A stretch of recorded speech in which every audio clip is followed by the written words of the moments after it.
Assalamualaikum warahmatullahi wabarakatuh.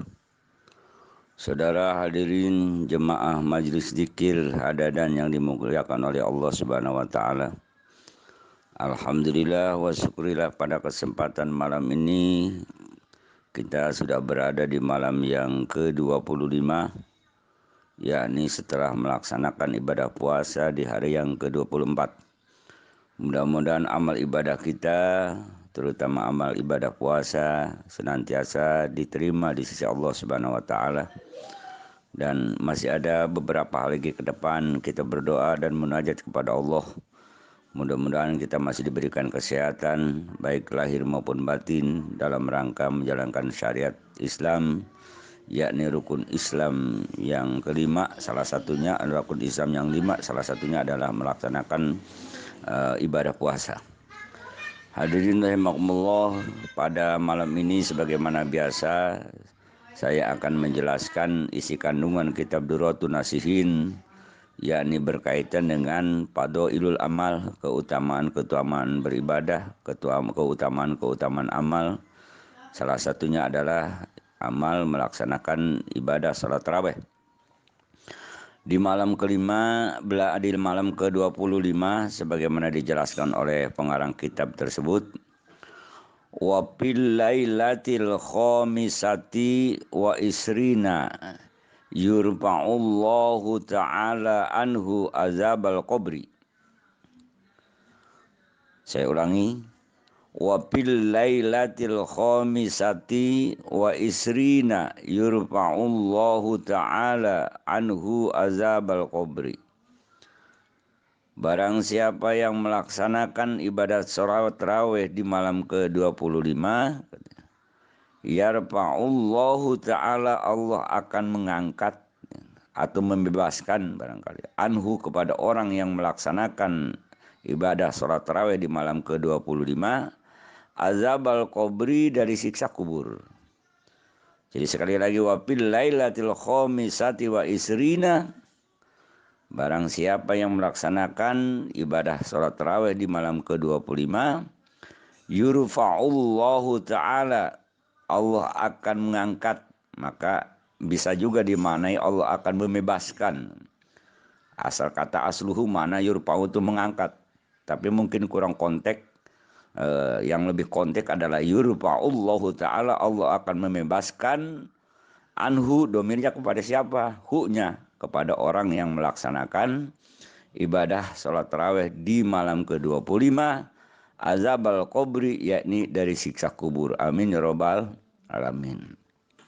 Hadirin rahimakumullah, itulah faedah kita melaksanakan ibadah salawat tarawih di malam ke-25. Insya Allah mudah-mudahan dengan intisari penjelasan di dalam kitab Durratun Nasihin ini, kun fayakunnya Allah, mudah-mudahan kita dibebaskan dari siksa kuburnya Allah. Amin ya rabbal alamin.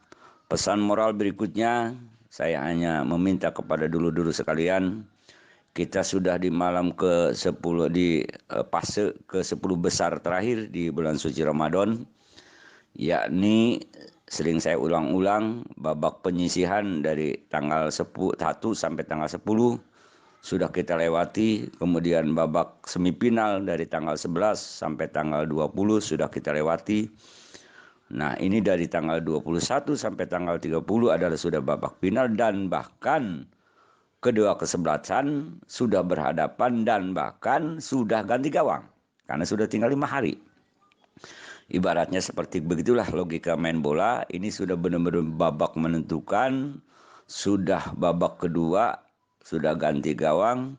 Nah, oleh karena itu saya hanya menyarankan jaga pertahanan, jangan sampai ada yang melakukan hal-hal, misalnya salah satunya handsball, kemudian bikin blunder di gawang sendiri dan seterusnya. Artinya apa? Pertahanan basic moral kita, pertahanan emosi kita harus kita jaga, karena ini ada hari-hari sensitif. Hal-hal kecil saja, misalnya kita perbedaan pendapat dengan keluarga, ini bisa meledak. Nah, oleh karena itu harus jaga moralitas kita, jaga emosi kita, jaga perasaan kita, harus saling sinergis dengan keluarga. Karena secara internal biasanya gesekan-gesekan perasaan itu bukan dengan orang lain, dengan keluarga kita sendiri. Nah, oleh karena itu di babak final ini saran moral saya adalah jaga perasaan, jaga kebersamaan dengan keluarga, jangan sampai terjadi intersinisme, jangan sampai terjadi perbedaan paham yang tajam, sebab nanti akan mengaburkan dimensi ibadah puasa kita secara hakiki. Itu satu. Yang kedua adalah hal-hal yang bersifat basic pertahanan lainnya.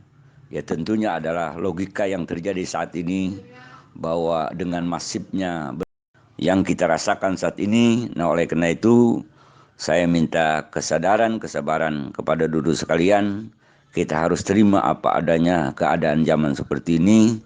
Tapi bukan berarti kita kesederhanaan dalam suasana Ramadan ini mengurangi artikulasi derajat ibadah puasa kita. Tetap derajat ibadah puasa kita dengan semakin banyak cobaan baik secara internal maupun secara eksternal, mudah-mudahan pahala ibadah kita di tahun ini senantiasa dilipat gandakan oleh Allah Subhanahu wa taala.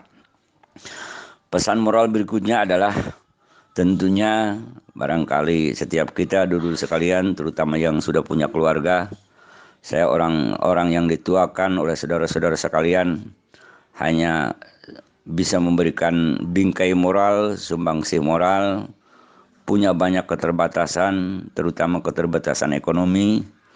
Saya hanya prihatin saudara-saudara sekalian, barangkali harus jujur apa adanya dengan keluarga masing-masing. Kita harus sesederhana mungkin melewati suasana lebaran Idul Fitri tahun ini. Nah, oleh karena itu saya orang yang dituakan tidak bisa membantu hal-hal yang bersifat ekonomis, hanya bisa membantu secara saran moral. Barangkali sabar, jelaskan kepada keluarga masing-masing. Inilah kenyataan yang terpahit di bulan puasa ini. Mudah-mudahan dengan kepahitan yang kita rasakan di puasa tahun ini, lebaran kita barangkali Idul Fitri, Id bahasa Arab, kembali fitri kepada fitrah.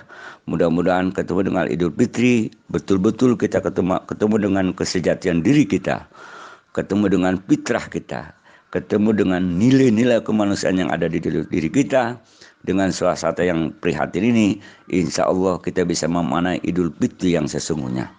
Hadirin rahimakumullah, itu saja barangkali. Kurang lebih saya mohon maaf. Billahi taufiq wal hidayah. Assalamualaikum warahmatullahi wabarakatuh.